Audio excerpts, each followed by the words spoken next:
adofo yemwakwaba eba COVTVGHANA so eda sika dwumadie no so yetoa so ene dan so bebi ewoi Fawoade anase dodo na aka no faade ewo mamponten kwan so yenam eyo station opa yafa ekwan we eko Fawoade Adwumam Fawoade obetimi fa ha se nso de ko Kenya ase enti ye nhye so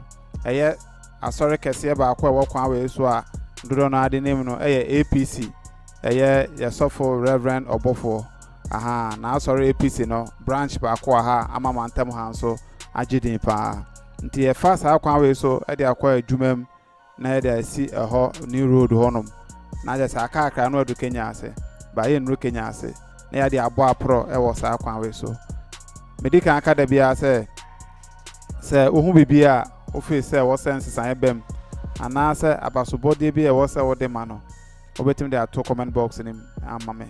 anase boy nyumra 6 pm abetim be kan ya won nyina ya to adwen e de adwenjwe o my Ghana ho mesro se ma my Ghana ho hia se wonte ha mpo a na se wo hwe video we ya fa ne se o mantem ne nam no adwenkyere bia wo bia no wonso faboa na ebia na wo mantem ofo no mompo na ehwe mpanifo wo no na ehwe na mo so to ho anamo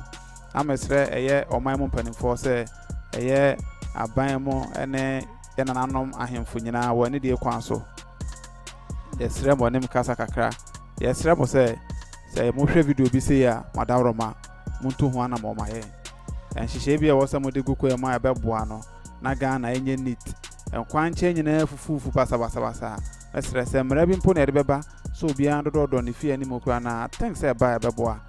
na etimemufo no so yebesre mo hu a e ma ye nkansa bo modern ne tu ho anamo ye nyina kakra na ye mo ama Ghana mfa ne ntoma pa enfra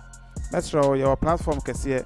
WhatsApp program so person be kan ho a o send me WhatsApp message e wo your WhatsApp line e go screen so na ye nsa be kan na ya adel o send message na no an so de send me add me obetumi do di aka ho eno ano no me do be kan group no video bi aba e di kan de to no se de be an so nsa be kan bi yankopon e nhira bebre